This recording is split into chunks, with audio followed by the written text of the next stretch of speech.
banyak yang berpendapat bahwa orang yang punya ide original itu mesti super kreatif gitu ya. Kadang orang jenius. Kita langsung ingat-ingat penemu-penemu, inventors, dan lain sebagainya. Tidak harus demikian. Dan bahkan menurut penelitian, ada satu peneliti dari profesor di Wharton, gitu ya, namanya Adam Grant, dalam bukunya Originals, sebenarnya orang-orang jenius itu yang kita kenal seperti Einstein, Steve Jobs, Bill Gates, Thomas Alva Edison, itu nggak beda jauh dengan orang-orang biasa. Oh, sama kita gitu ya, Pak? Secara kualitatif. Kualitatif. Secara kualitatif, idenya tidak jauh berbeda dengan kita. Tapi yang berbeda apa kita dengan mereka? Mereka punya ide jauh lebih banyak lagi. Jauh lebih banyak lagi. Smart Business. Smart listeners, seorang pebisnis harus bisa beradaptasi ya dengan segala situasi dan kondisi yang ada, bahkan harus bisa riding the wave. Nah, untuk bisa riding the wave harus juga kita punya ide-ide orisinil supaya bisnis kita bisa sustainable. Dan gimana caranya supaya kita bisa tetap menciptakan ide yang orisinil di tengah tsunami informasi yang sangat-sangat luar biasa di tengah-tengah kita? Pada hari ini saya akan berbincang bersama dengan Brain Coach Leader kita, ada Pak Sutanto Windura. Selamat siang, Pak Tanto. Siang, Mbak Audrey. Selamat siang, smart listener yang genius dan kreatif. Oke, selamat siang, malam, pagi untuk Anda juga yang mungkin mendengarkan di berbagai situasi dan kondisi. Hari ini kita membahas topik yang menarik, Pak Tanto. Karena seorang businessman, businesswoman ini kan pasti harus bisa menciptakan ide yang orisinil. Mungkin Pak Tanto juga seorang businessman juga meyakini ya bahwa penting sekali ide orisinil tuh diciptakan. Tetapi melihat dengan situasi dan kondisi sekarang kan memang informasi sangat mudah didapat gitu ya Pak ya. Dan kalau kata orang-orang kayaknya nggak ada yang baru gitu di dunia sekarang. Ini gimana menurut Pak Tanto? Oke, jadi kalau punya ide udah biasa, tapi ide yang original gimana, yang bisa berpotensi untuk bikin terobosan. Apalagi di dunia bisnis nih dinamikanya sangat luar biasa, artinya innovate or die, begitu ya. Nah, jadi ide itu mesti yang kreatif tapi juga original. Nah, banyak yang berpendapat bahwa orang yang punya ide original itu mesti super kreatif gitu ya. Kadang orang jenius. Kita langsung ingat-ingat penemu-penemu, inventors, dan lain sebagainya. Tidak harus demikian.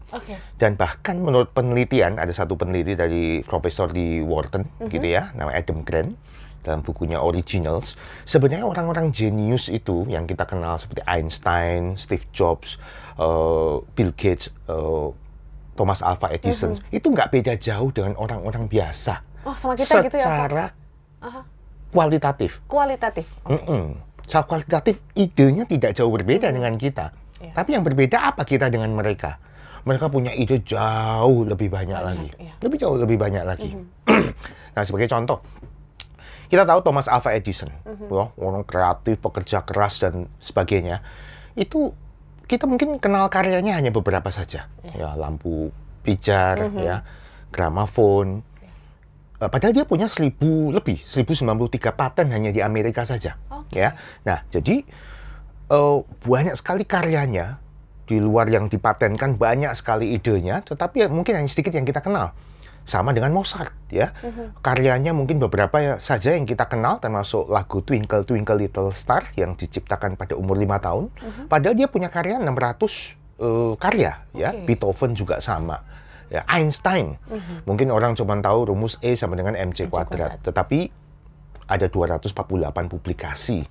Ya, jadi lebih banyak idenya. Nah, jadi persoalannya sekarang adalah gimana kita punya ide lebih banyak lagi sehingga kita bisa punya ide-ide yang original.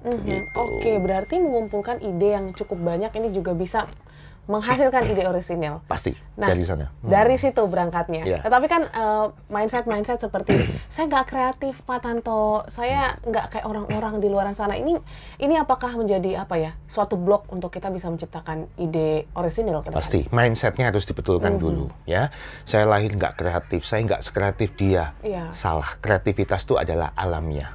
Ya, satu hal alamiah artinya terlahir demikian. Tetapi juga terbentuk, artinya kreativitas itu bisa dipelajari, bisa diajarkan, bisa dilatih. Begitu ya. Nah, contoh paling gampang. Semua anak nggak pernah diajari cara merangkak, cara berjalan, cara berlari. Bisa kok dia dengan struggle-nya, walaupun waktu bayi jalan jatuh-jatuh begitu ya.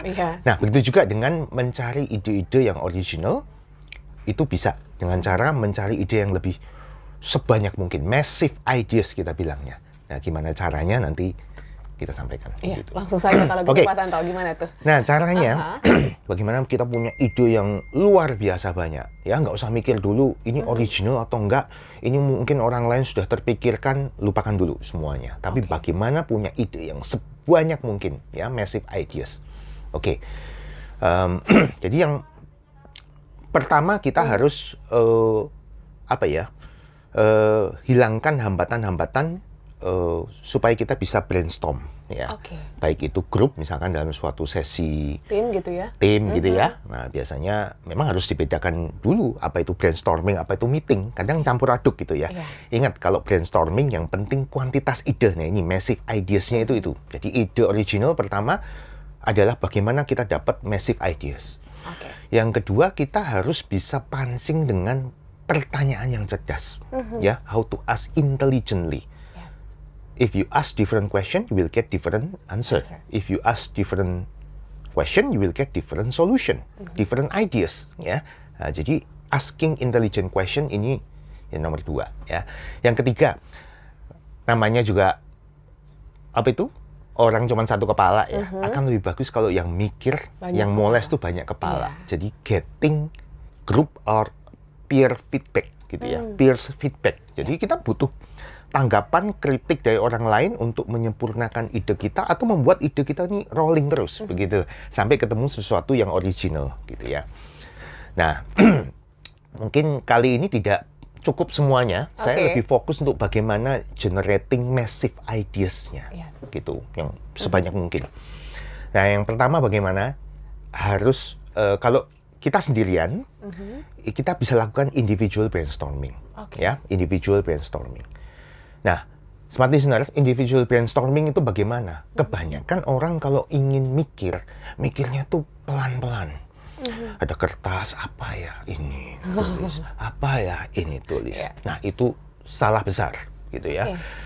Nah, kenapa? Karena kalau kita ini terlalu banyak mikir saat brainstorming, kita ini akhirnya akan fokus pada ide yang kualitatif. Padahal itu bukan itu kriteria penilaiannya brainstorming, tapi banyaknya ide. Oleh sebab itu harus sprint berpikirnya. Tangan itu tidak boleh berhenti menulis. Salah nggak apa-apa, ngawur nggak apa-apa, ide liar, ide gila nggak apa-apa. Tulis aja gitu. Yang pokoknya tangan jangan berhenti nulis, ya. Syukur kalau smart listener belajar tentang mind map, tentu letupan asosiasi idenya lebih cepat lagi, lebih banyak lagi, ya. Kertas lebih cepat penuh, gitu. Dan kita nggak terlalu banyak nulis kalimat-kalimat, tetapi keyword-keywordnya, intinya aja yang bisa memicu kita, gitu ya. Nah, jadi nggak boleh berhenti dan waktunya dibatasin. Kalau waktunya lama-lama nggak bisa cepet-cepet, capek juga. Jadi 5 menit tangan nggak boleh berhenti. Kadang kita di sesi training juga 5 menit sprint mind mapping gitu ya, atau sprint keluarin semuanya. Nah, itu yang kalau Anda lakukan sendiri begitu. Tapi sebaliknya kalau kita dalam satu grup sesi brainstorming yang biasanya masuk di rapat, tapi hati-hati ya, rapat itu memutuskan, jadi kualitatif solutionnya yang penting. Tapi di rapat kadang ada sesi brainstorming. Nah, smart listener sesi brainstorming ini kita harus tahu terapkan supaya kita ini idenya banyak, ya. Satu, tidak boleh dikritik. Ya, kalau pas sesi brainstorming ada yang kritik, jangan kritik dulu, itu nanti di meeting. Brainstorming yang penting banyak. Mengumpulkan ya. Catat terus gitu ya. Kalau perlu ada orang yang khusus nyatat begitu. Ya. Banyak, nggak boleh dikritik ya. Kedua, ide-ide liar, ide-ide gila, welcome. Ya, nggak usah dipikirin terlalu banyak. Pokoknya ngomong aja gitu ya. Dan ketiga, ya ide itu harus di rolling. Jadi kalau punya ide itu, oh kenapa begitu? Ini kan bukan mengkritik ya. Terus gimana? Sampai berhenti bicara gitu ya. Kalau perlu di-combine sekalian gitu. Dan terakhir, brainstorming akan sangat bagus kalau Anda having fun. Having fun? Iya, jadi pas brainstorming, kalau pimpinan brainstorming yang mungkin merangkap pimpinan rapat, jangan tegang, jangan bikin tegang. Ya, fun, kasih tepuk tangan yang punya ide dan sebagainya, akan membuat mereka semangat, fun, santai, kalau perlu kalau itu rapatnya di luar kota, raker, suasananya nyaman, pakai baju pantai atau baju apapun, nah itu akan lebih bagus, ya. Nah itu adalah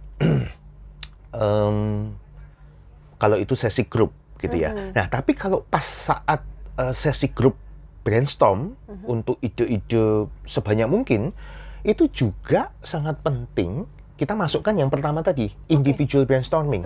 Jadi kadang-kadang langsung, ya rekan-rekan semua kita punya satu permasalahan, ya, kita ingin menyaring ide-ide dari Anda. Silakan, kepala mereka masih kosong.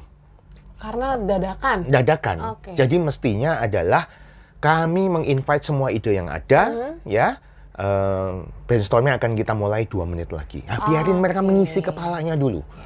Ya, mungkin ada yang telepon, ada yang lihat googling dulu, ya, kalau pakai Yahoo ya Yahing gitu ya. Catat-catat dulu, lihat dulu gini-gini, penuh baru keluar semuanya. Kira-kira demikian. Ya. Jadi sebenarnya small listeners, ini tips yang mungkin bisa langsung dilakukan ya Pak Tanto ya. Terlebih memang pasti dalam mungkin Anda berbisnis, ini brainstorm dalam tim atau mungkin individual brainstorm ini sering sekali dilakukan, dan pastinya semoga bisa membuat bisnis Anda lebih sustain. Seperti itu ya Pak Tanto ya. Betul. Jadi harus sering-sering dilakukan. Sering-sering dilakukan. Dan langsunglah kumpulkan massive idea atau ide yang banyak, karena kuantitas ini akan menyaring hasil-hasil yang berkualitas. Ya, pasti ada embrionya ide original. Ya. Oke, itu dia small listeners, beberapa tips untuk Anda bisa menghasilkan ide-ide original terlebih dalam bisnis Anda. Kita akan ketemu di lain waktu dalam Smart Business bersama dengan Pak Sutanto Windora. Sampai jumpa. Smart Business. Lead you better.